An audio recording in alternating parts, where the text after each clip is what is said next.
what we're gonna do here today is cook food. Nah, I'm just playing.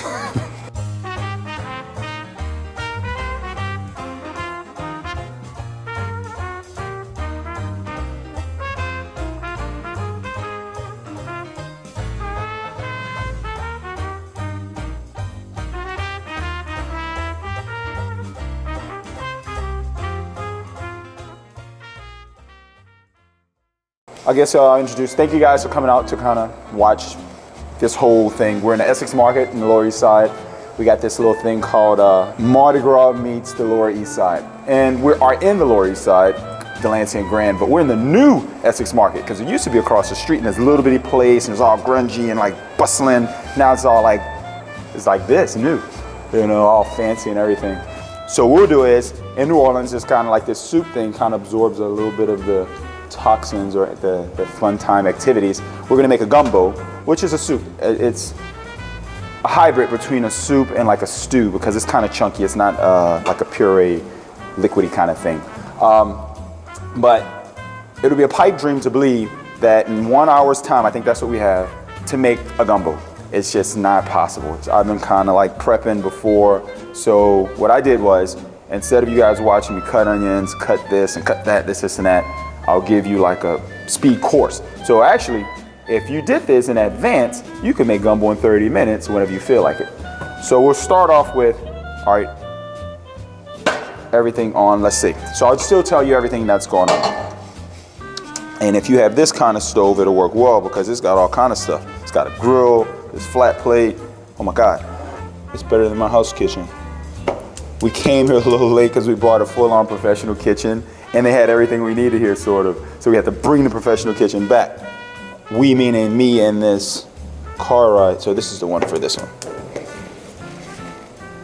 All right, we're good to go. I don't have to add oils and all that kind of stuff really because it's already in there. How I like to do my gumbo, and I guess it's mine, and everyone has different versions of it. Some people put chicken in, and some people put other things. Personally, I like kind of just a seafood gumbo with sausage. And so the seafood that we'll use is shrimp and crab. The crabs are all female crabs, so I'll show you why we have the female crabs. They come with this stuff, like the roe egg kind of thing, and I like to kind of start off with that. It kind of tastes seafoody, briny kind of thing. It just adds more flavor. But to even start before that, we had a stock going. We had some shrimp, we clean all the shrimp. After we clean all the shrimp, we sauteed the shrimp into a pan, and then we got it boiling. And it's been going for about, I don't know, 4 hours or so now. So that's gonna be the last thing we put in, but that's the first thing that we start. In actuality, let's slow down a little bit because in this hour's time, we're gonna have a full meal. And the people that's on that side of the camera will have to eat it. So for us to have it done, it's best to get the rice started. So if I start the rice, then by the time we get the gumbo going, the rice will be going, we have things going on at the same time. And then at the end, we'll make biscuits. So let's start off with the rice.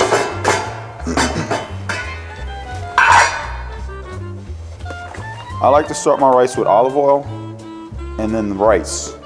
Sometimes I put onions and garlic to flavor it, sometimes coconut milk, but let's just do it simple because the dish itself is kind of flavorful, so it'll flavor the rice itself. And ingredients wise, there's just stuff in there. I'll try to explain how much and all that kind of stuff, but I kind of work on percentages. So it just depends on how much you're cooking, but we'll figure it out as we go along. I think 1 cup of rice would be enough for everyone. Probably more than everyone.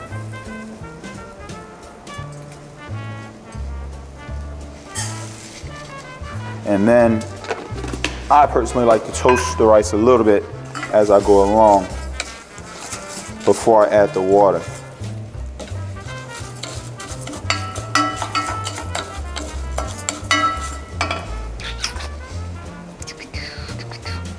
Let's cheat a little bit.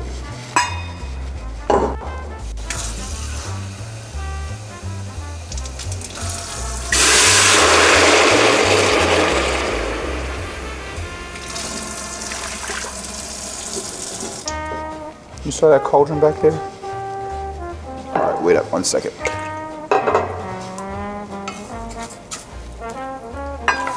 But you don't want to burn it, and then because they get all crunchy and hard, it's not the best thing.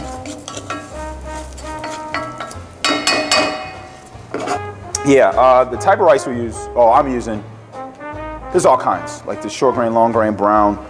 But personally for me, with gumbo, I don't like brown rice. I kind of think it's nasty because it has its own flavor and the fluff is different.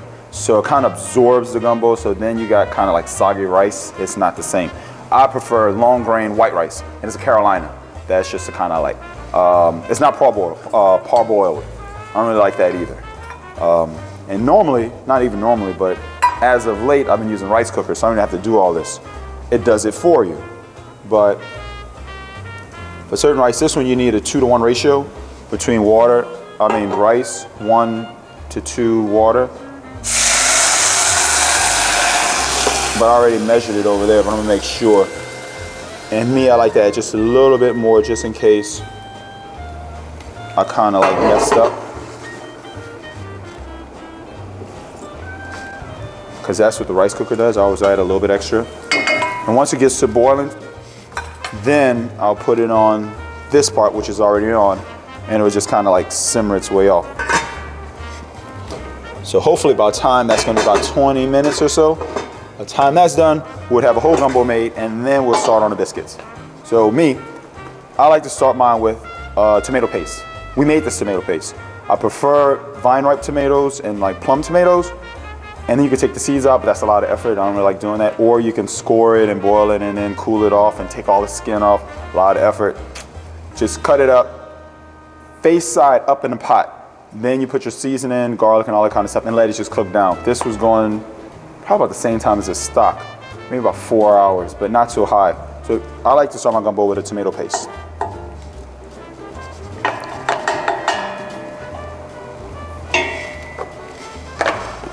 And then some of that stuff I was telling you about from the crabs.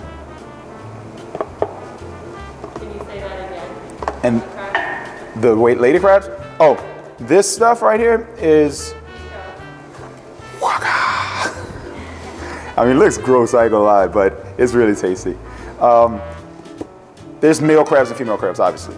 But the female crabs come with babies. And those babies are shoved in this sack, this orange stuff, that when you crack it open, it's in there. You can throw it away because it's icky looking, or you can cook with it because it's flavorful. Your choice. I prefer to use it. Now,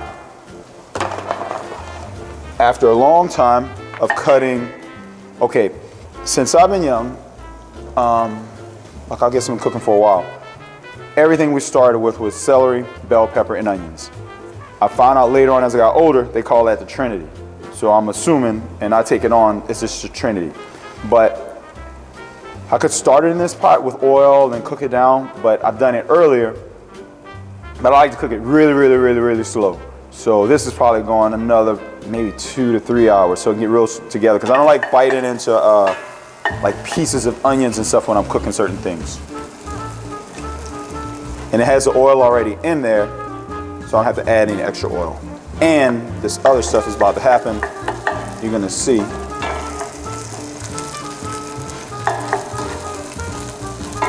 So what we have now in there, tomato paste, which we cook down, celery, onions, bell peppers, red and green, which we cook down, garlic, which I didn't tell you about, but it's in there, and then oil. And vegetable oil, that's all we use. We just use the vegetable oil. It doesn't have to be all fancy olive oil, extra virgin. And be careful it doesn't stick, because then as you're cooking, then the bottom will stick, and then it'll coat the bottom, so you have this solid bottom, and then the top will just be all liquidy, so it won't incorporate. Let's see a little bit more.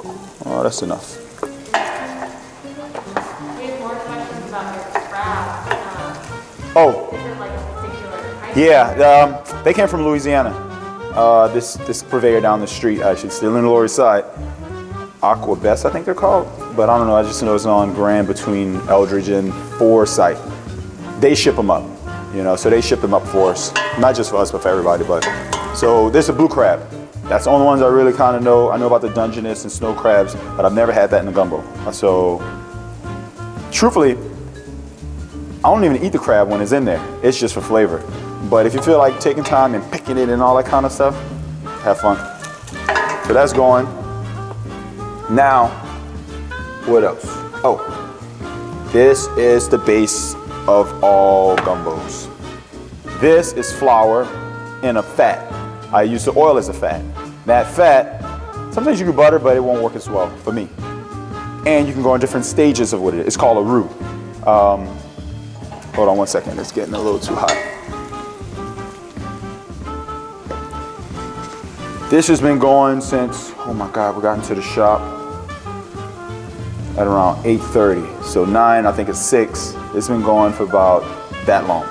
But I do it slower because you have different stages of it. I like mine darker, and truthfully, I prefer it darker than this. But this is a good dark. So you can go from like, let's say almond butter to peanut butter or cashew nut butter, and then as it gets darker and darker, now we're in kind of like past the caramel chocolate area now. Sort of like me. But I prefer this color. But if it can get a little bit darker, it just makes it a richer flavor. So this is kind of the base of all gumbos. Gumbo is a patient cooking. You can't just be like, oh yeah, let's go make this and throw it together. I don't know, man. People had a lot of time back in the day. Yes? For those of us who are Roux novices, Roux novice. how do you do it? Oh, okay. The roux starts with flour. Okay, I don't have a measurement because I haven't done it in so long with the measurement, but I chuck in the oil first. Because if I make too much, it's okay, I'll just save it. It'll last forever. But I start, well, almost ever. I start with oil and get an X amount of pot. Then I balance in how much flour I need. You don't want it too liquidy, because then it'll just it'll be grainy. And then if it's too thick, it'll be grainy too. So you have to get to where you have that balance of mush. What would be the, I don't know, sort of like, I like peanut butter so much. So probably like peanut butter-ish consistency, but a little bit oilier. Just a little bit oilier. So it's just those two things. And then after it gets a little done, I season it. So I add in like a salt and pepper in this Creole seasoning, like I said, mix of a bunch of different spices. But now I have all that going. So you have your onions, peppers, all that kind of stuff.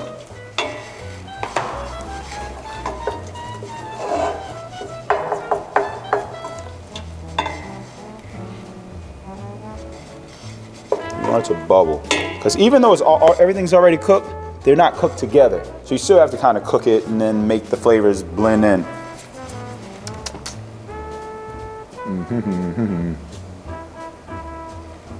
Now comes okra. We use fresh okra, so I have to cut it down and cook it in a pot. Some people don't like okra, so you have filet gumbo, which is no okra, and they use this stuff called, it's from a tree, the laurel leaf, the sassafras root. And they blend it down, and then not the laurel leaf, but they blend down the sassafras to make this powder, and that's a thickening agent for the gumbo, and that's a flavoring too. I like both of them. But some people say, okra's all slimy and stuff, but there's some slimy things that I like in life, you know, that come out pretty good. But you can cook off the slime. You can either do it in a stove with a little oil, and then the slime, as you stir it around for a while, it'll kind of, it'll dissipate. Or you can put it in the oven, and then that'll dissipate it as well. But it depends on how much space I have, but I like doing it on a stove so I can watch it. So this is already going. I don't know if y'all can see it, but it's like becomes this like mixed thing. Uh-oh, I hear we got some Miami people in the house. Cubiches, that's my friends. We're going to Miami to do a little pop-up actually. Now we'll add the okra, but it's already cooked.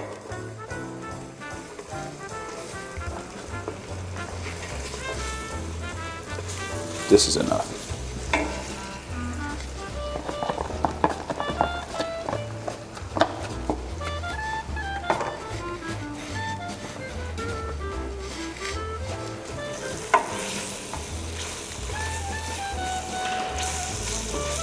Now, we'll add the stock.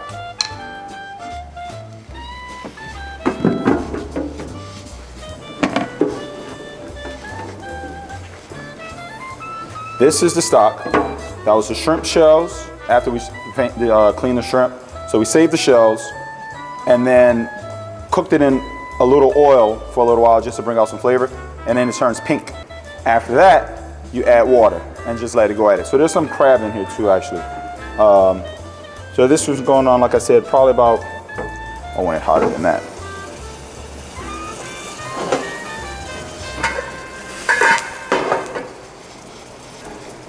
Probably about 3-4 hours, but I wish I could go longer.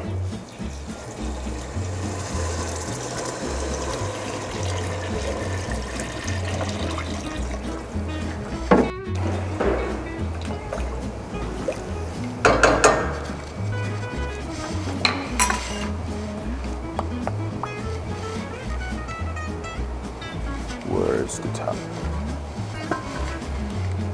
This is gonna go probably about 30 minutes. And then it'll start thickening and all the flavors start mixing together. But we still didn't add the sausage, crabs, and shrimp. I'm gonna wait to a boil for a little while before I add that because I don't like the shrimp to get all mushy. Oh, that's a quick. All right, when we were making the stock, we meaning it was me, but still, I like to say the we. When the stock is boiling, I put a basket on top of the boiling water and then cover the shrimp, so the shrimp's steamed. Doing it that way, the shrimp gets cooked, and sometimes, like, I don't know if you go places and the shrimp is all small and real hard. It's because the salt gets in there, and the salt draws out the liquid, the moisture from the shrimp, and so you don't have it. But if I just steam it, it's just cooked, and then I seasoned the shrimp after I steamed it. Now when I put it back in there, it's already cooked. It would just add more flavor, but the flavor of the shrimp is already in here, you know. And then the crab, I steamed the crab as well, and so once I put it in, I've only partially steamed them. I didn't want to do it all the way, so I can still get the liquid out and it won't dry up that roll type stuff. I'm probably wrong on the word, but the crab babies. All right, the rice is actually almost cooked.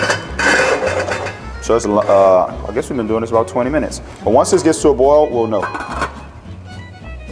And then we'll start making biscuits and keep it moving, and then hopefully it all comes together at one time. The oven's already on, 350, but that's a convection oven. If you have a normal oven that doesn't have convection, bring up the temperature 25 degrees for the biscuits. And then don't put it in the middle rack, put it closer to the top because the heat's coming from the bottom, so the bottom part will bake faster. And then you'd have this hard part and this raw part on top. But if you put it closer to the top, the reflective heat from, oh man, I sound like a scientist or something. The reflective heat from the top bounces back down on the biscuit, so it cooks it both ways, but more gentle. All right, so let's just let that wait for a little while, and it's gonna start boiling. All right, let's start with flour.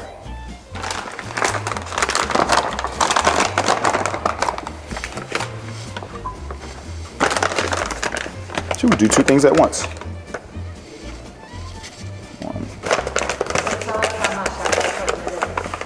I don't know how much, it's enough, but all multiples of 3. But I do know how much, I have to figure it out. 1, 2, 3. There's somebody named 1C that knows exactly how much.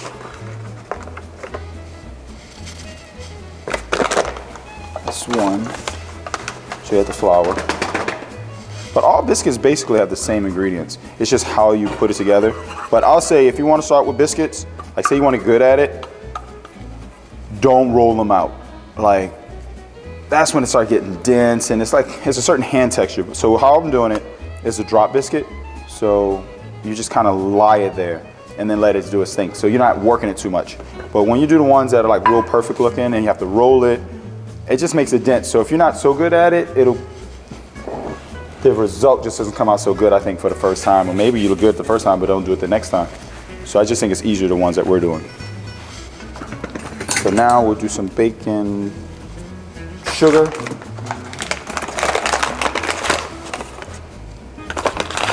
But truthfully, if you watch, you know exactly how many I'm doing because you can see it. 1, 2, 3. Sugar. Salt. Did you eat this food growing up? Gumbo, yes. Biscuits not made, but there's this brand, I don't know if you heard, called Pillsbury Grands. Oh, I ate those a lot. And then if you go like to restaurants, they'll have it. But in the house, my mom just learned how to make biscuits, and she's asking me how, sort of. She's like, you know, that's not my thing. I'm a cook. I'm like, all right, it's great. But so no and yes. In the house, no. At home, New Orleans, yes. I mean, Popeye's chicken and biscuits. I can't. I mean, yes, I've eaten a bunch. What is this? Salt. Because it's the wrong measuring thing.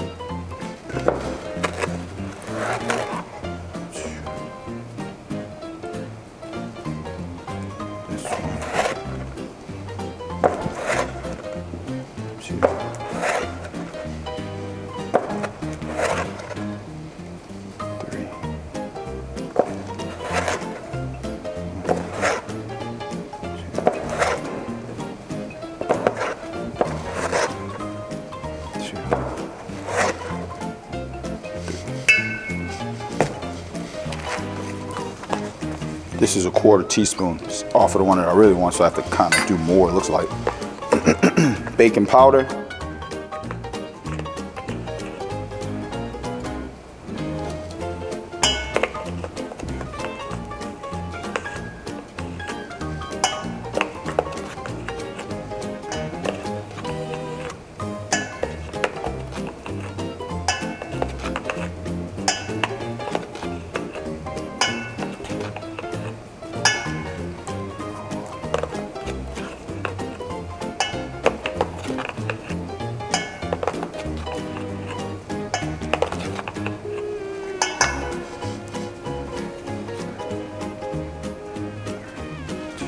And then baking soda.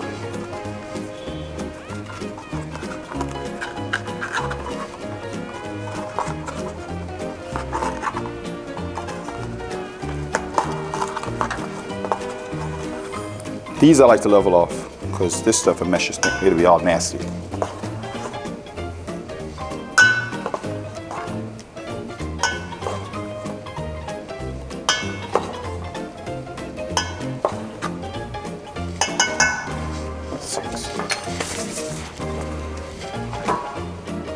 Not boiling yet. You want to mix all your dry ingredients together. When you're making this at Tiki's, what kind of like batches are you doing? Personally, me, because we have other people working there, I do one at a time. And dude, it gets arduous when you have to do 400. But when I used to do I try to do more because it's all by hand. I haven't figured out how to use a machine yet. And I was like, dude, you need to practice with a machine, but I'm too lazy to learn. But I do 10, 10, 10, 10, 10, 10. But when I try to do doubles, it takes me longer to do one double, and it's all arduous. But what happens is, if you get in the rhythm.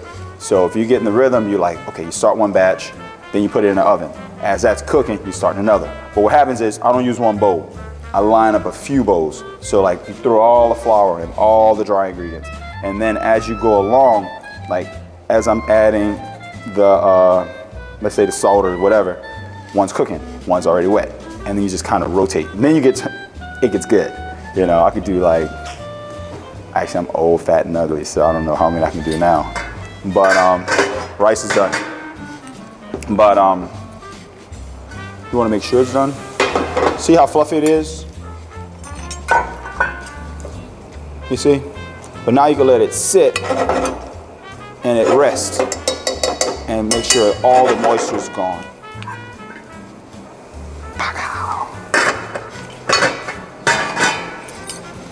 But yeah, you get into a rhythm. But like I said, some others, they might do double batches and then they'll do all 60 at a time and then another 60. That's not my hustle. But with the dry ingredients and the flour, you want to make sure it's well incorporated.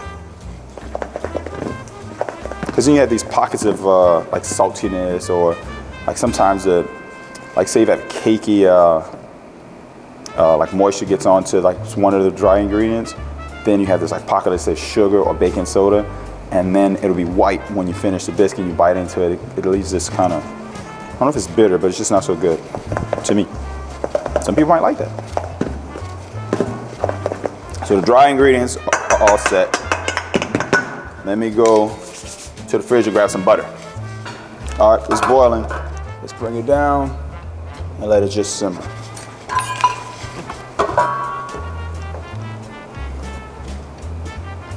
Like, okay, you see all that liquid in there? That's when you start adjusting. I like more okra in there than that.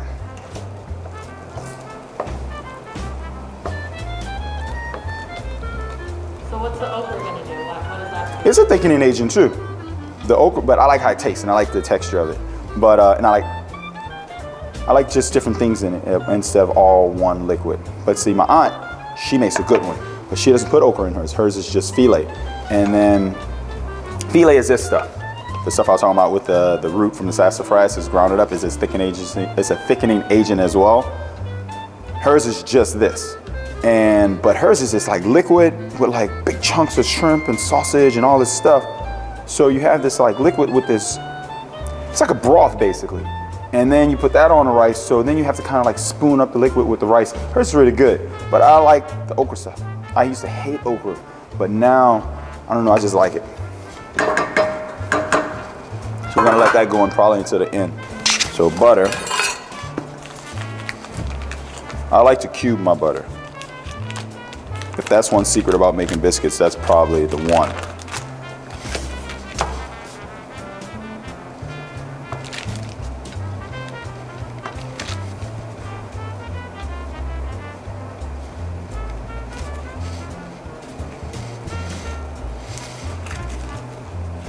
People wave at you when you're in this little box. We're like in our people aquarium, terrarium.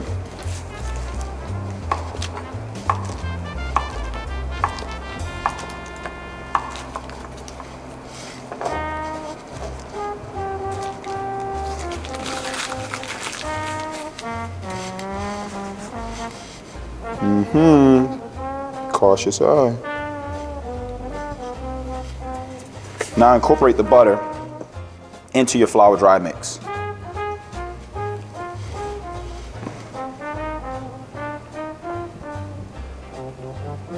Me, I don't like using two hands, and I see some people doing that, but then you have two flour hands, you can't do anything else with your other hand. And then everything you touch, it's all white and nasty. Pata sucia.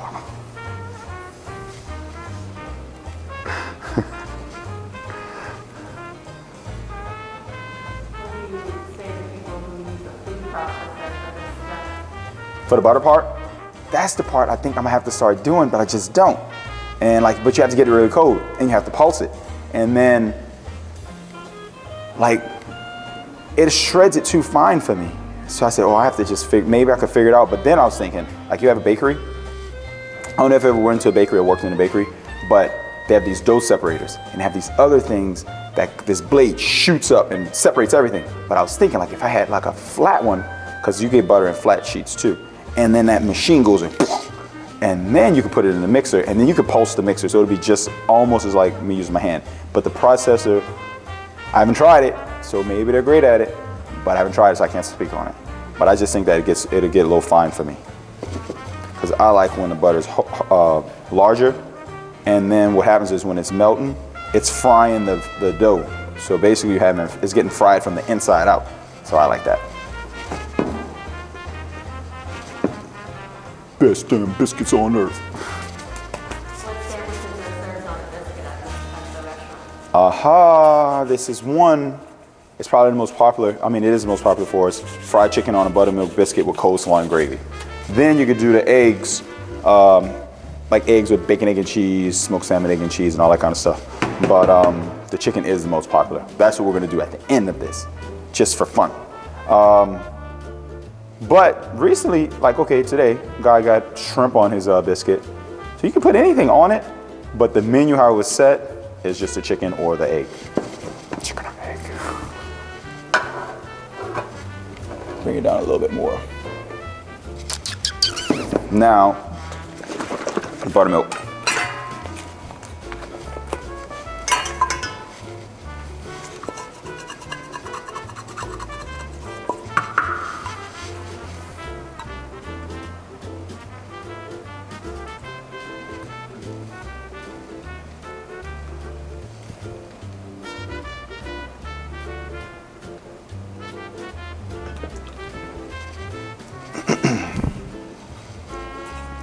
I don't know if I have too much, because I should have put a little bit less because I'm in a different environment, because humidity does have something to do with it. So if you at home, oh man, I got to put 2 cups of buttermilk in there, but mine came out not right, maybe because your humidity level is higher. So I should have put a little bit less, but just habit made me put in 2 at the same time. Because summertime is different than wintertime. It all changes.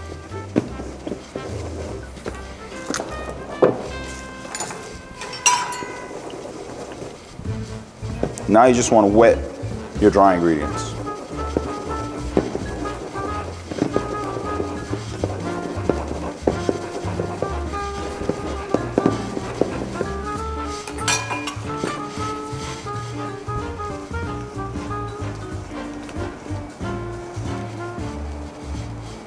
Me personally, I'm looking for that macaroni in the pot sound.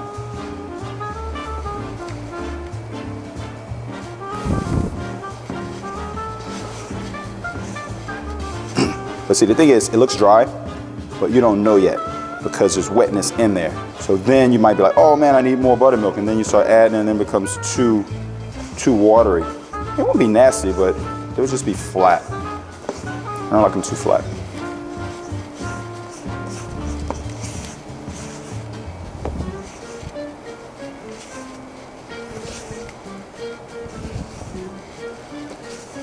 Personally, I just like to fold it in there and not, I don't like beating it up too much.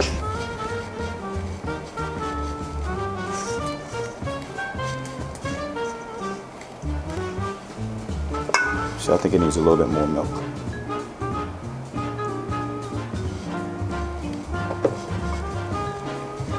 Uh-oh, you hear it? That's the sound. It's that.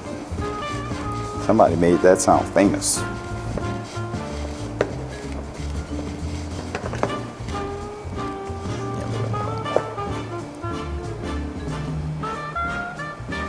Hope everybody can hear me. From what I hear, I mumble. So I have to project my voice like I'm speaking to some crowd across the street. But there's not a crowd across the street, they're just right here. So like hollering at somebody that's 2 feet away from you is like, dude, for real? Except for my man Willie. He can't hear so well, who works with me. You have to holler at him.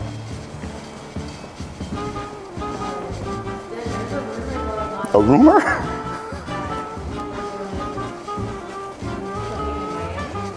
Yup. That's a rumor? Yeah, we're doing a pop-up. Cheeky Sandwiches goes to Miami. We're going to COVID land, you know, and have a great time. But yeah, it's these cats from Babitos. It's this cafe, like kind of Cubanish food. They're hosting us, so we're gonna have a good time. See how it figures out. That's was it March? Okay, I know the day that I'm gonna say is a Thursday, but it's the weekend of that. March 11th weekend, and then March 25th weekend. We'll be down there. We'll see what happens. Hopefully it comes out. So if you're out in Miami, come and see. You know, we have a good time. All right, now that's ready. Put it on a tray. This is a baking sheet, but if you have the steel pats, they work well. If you just had a sheet pan, you could just butter it. But technically, I think I'm gonna butter this anyway because I hate when the paper sticks at the bottom and you have to pull it. It's very frustrating. 1 second.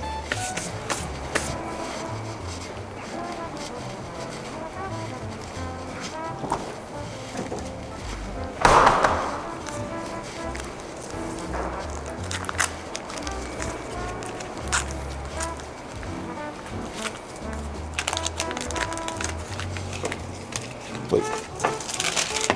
It's good to the bottom too, because sometimes these little sheets in the convection oven, it blows around. But if you stick butter on there, it kind of becomes like a glue.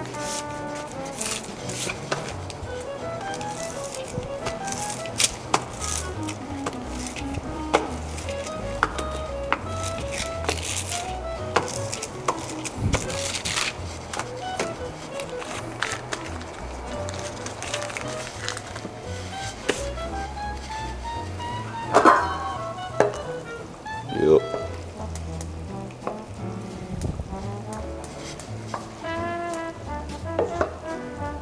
All right. I'm gonna add a little bit more roux because I like it a little bit thicker.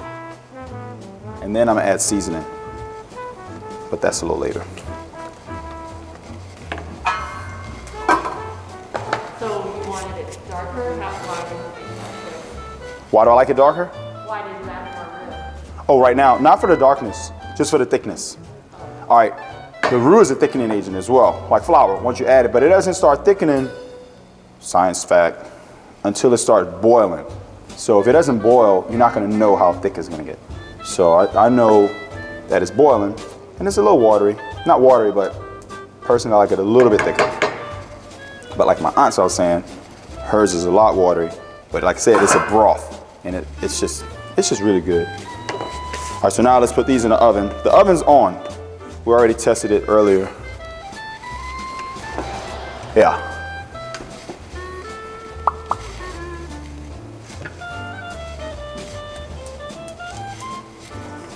Me personally, I don't like touching it too much. So I don't like it touching the palm of my hands. Are they gonna spread? Yep, spread up. So they're gonna still touch, but it's okay, because what happens is they spread up and then out. So even if they touch, it's okay. Like the Pillsbury Grands say, leave that space so they have room. You don't really have to do that. I kind of like when they touch.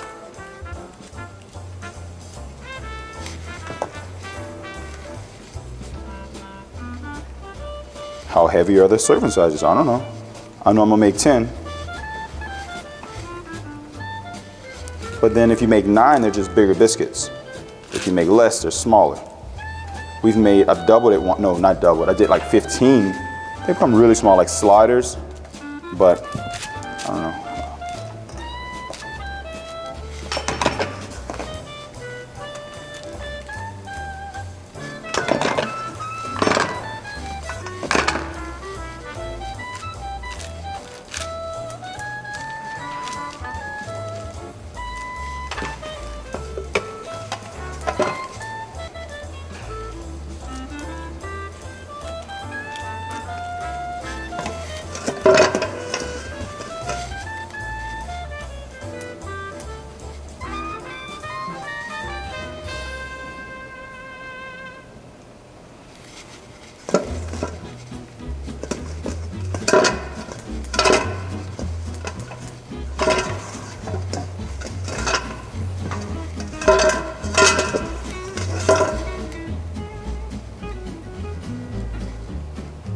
All right, see, look, I like when they're all the same size. So these two are smaller, so I kind of steal from one Peter to Paul, however they say it. That's a hotel in Orange, by the way.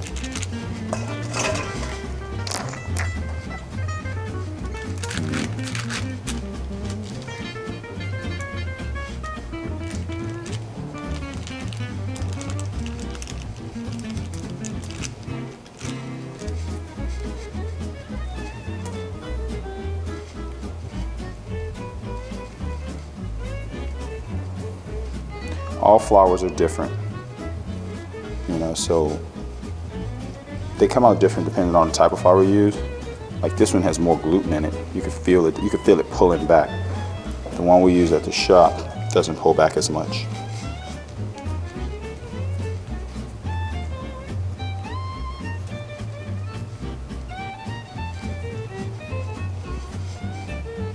All right, now let's put some fat on the top. That's heavy cream.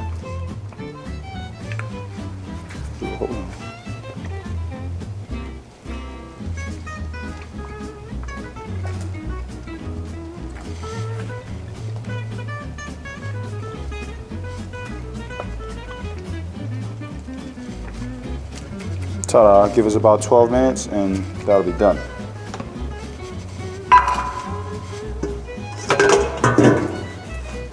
So let's turn the oil on so when we fry in the chicken, we won't have to wait too long. Let's add a little bit more oil to make it more exciting.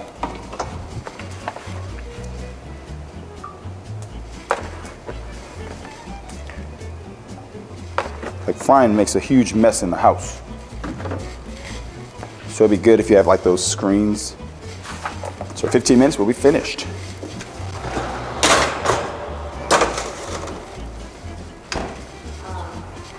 Rebecca wants to know what brand of flour do you like? What's a bunch, but I like King Arthur sometimes. Say King Arthur's. There's another one called Heckers, whatever. Then there's Hotel H&R, and there's this one we get milled in Pennsylvania. I forgot the name actually. We just get it. We have to call in early, then they grind it, everything for you, and then send it in. So it depends. But like if you go to the grocery store, I think King Arthur's pretty good.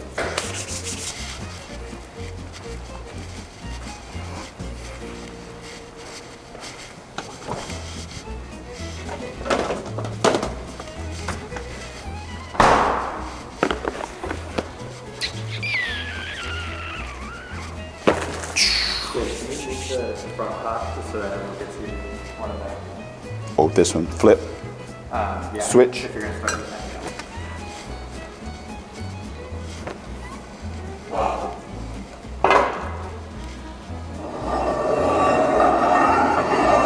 So we gotta get that one cranking up really high.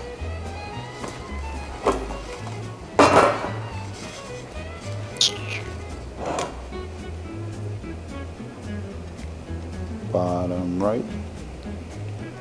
Turn this lower. Top left. Keep it high.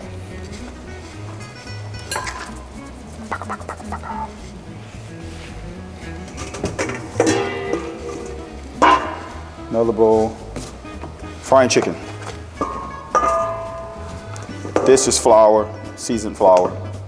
And then there's a little bit of breadcrumbs in there because I like how it crunches. Some people use panko breading. We don't.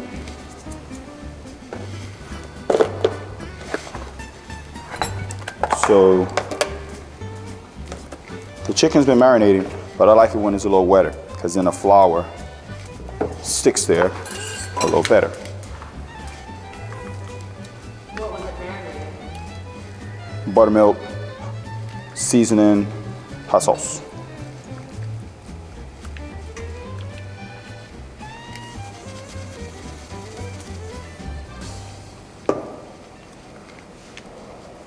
You could double dip sometimes, but not too much, because then sometimes when you do too much breading, it'll separate from the chicken.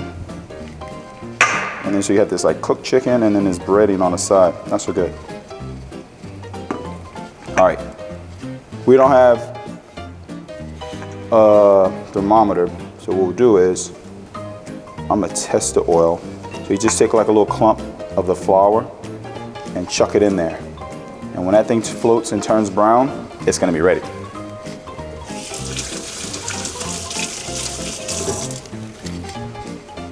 So while we're doing that, I can add the sausage to the gumbo, which is already cooked, was baked in the oven.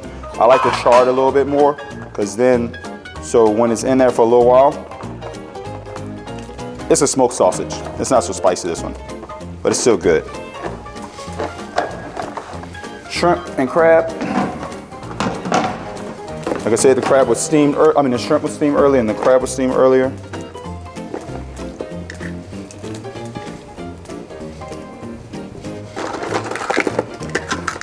Now crab. This is green onions, spring onions, and I'll put them in a little bit later. Let's crank it up because this thing, I want to get it boiling. And truthfully, gumbo to me, if you make it and let it rest and like eat it the next day, is even better.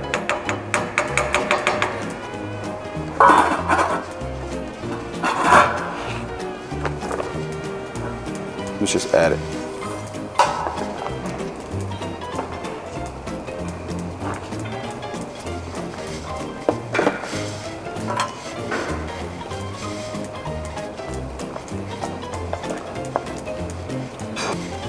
The oil is almost to temp.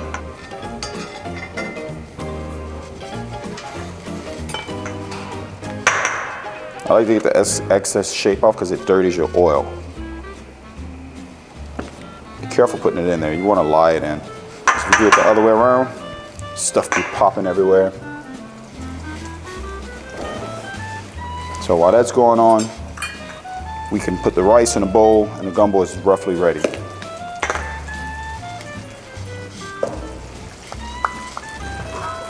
Yep.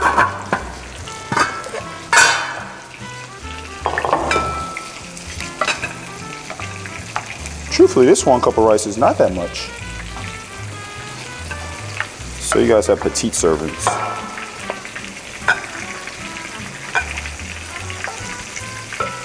So you can do it this way. But me, I like the gumbo on the bottom. So we'll do it both ways. Just see, like, I like the gumbo on the bottom and the rice on top, because then I can portion the rice better. But if you put the rice on the bottom, then you got this like rice soup going on.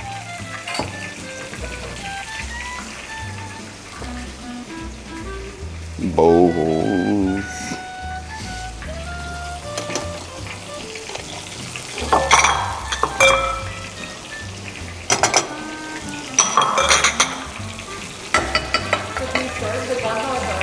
Sometimes, not really. Like we'll do it like a few times a year. Generally when it's colder, generally around this time. Some people ask and then we'll break down. Like one year, we didn't have, like it was Chinese New Year, so it was around this time. And a customer friend came in, who wasn't a friend then, but came in, was asking for things, but it's Chinese New Year. And some of our purveyors will ship our seafood from the South to the Chinese. So they're on break. So we didn't have oysters and we didn't have something else. Like, what the hell y'all have? It's like, well, I don't know. And what's the special? I don't know, we don't have specials right now. God damn it. So then they're like, well, we're just out of conversation. We're like, okay, yeah, we do gumbo sometimes. You can do a gumbo, but then she was like, check this out. If I were to like get the ingredients, would you make it? So that's what happened. We didn't make her get all the ingredients because like that's kind of messed up. But so we made it for that, and then after that we did it for like a run, maybe a few weeks or a month, and then we stopped. Because like I said, this is like only an hour, but in real life, 6 hours. You know, so something we do it just for fun every once in a while. Hold on.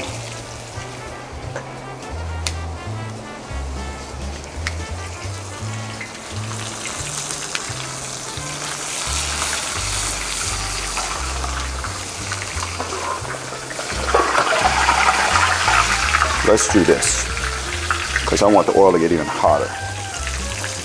This griddle's already hot. This is dangerous, you guys, be careful.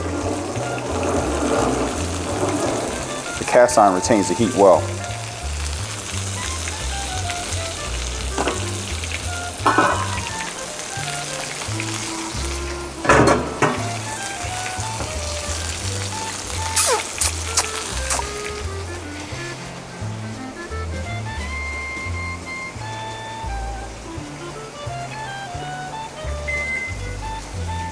Almost there.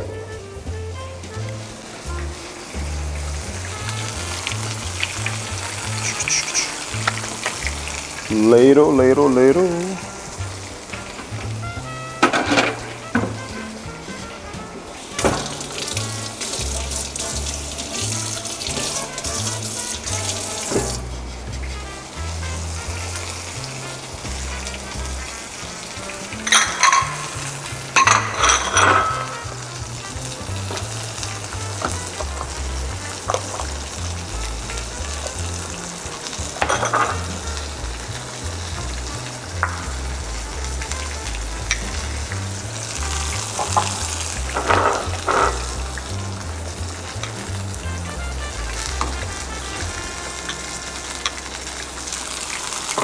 See the shrimp, they still shrunk just a little bit. By the way, they call them shrimp.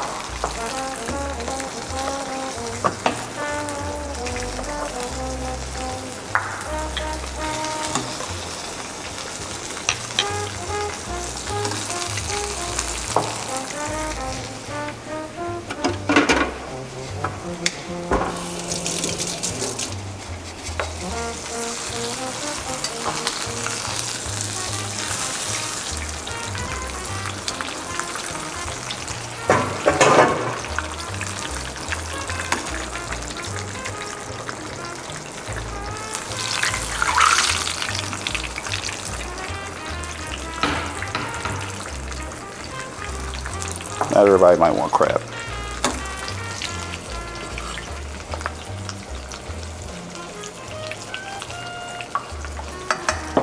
Get a better spoon.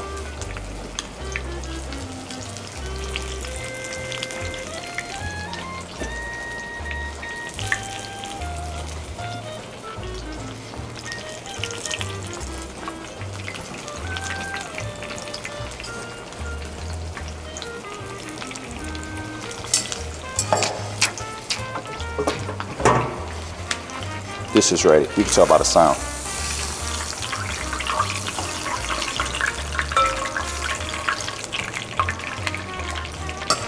Turn this off. Turn this one off. And filet.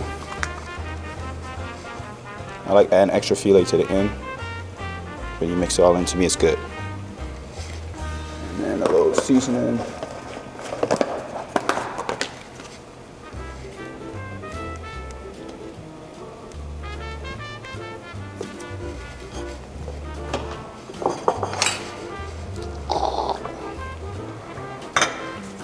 That's a Creole seasoning. Okay.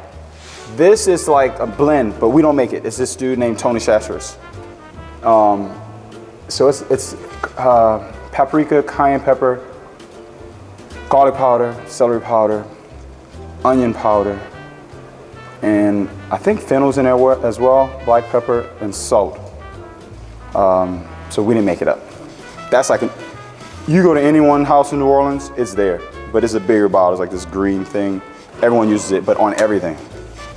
Now they make new ones, like this is one called Magic Seasoning and another one Slap Your Mama, but that's like the staple. There's no secrets around here.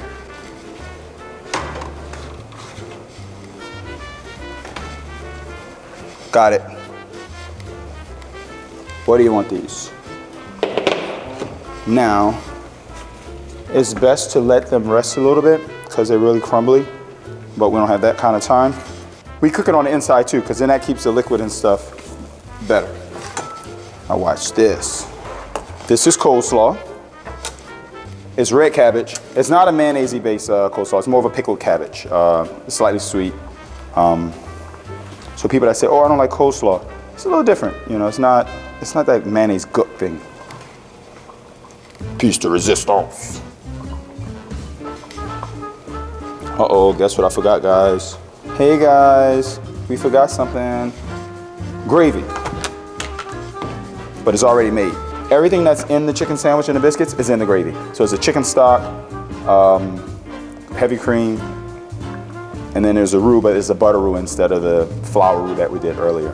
Hold on, let me get a pot to heat up your gravy. So a little heavy cream. This heats it up faster. More heavy cream. You can't really go wrong with it.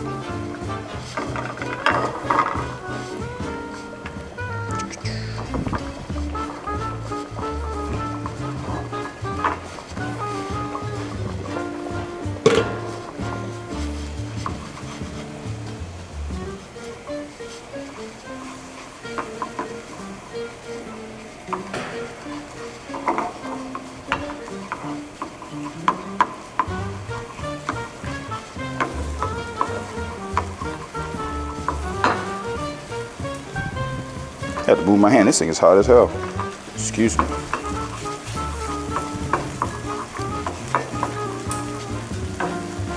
Done.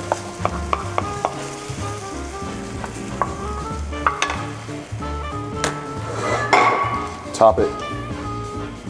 That's the sandwich that comes on the biscuit. So thank you. Try to make it at home, hopefully. If not, just come and get it by us. If not, we'll come to y'all.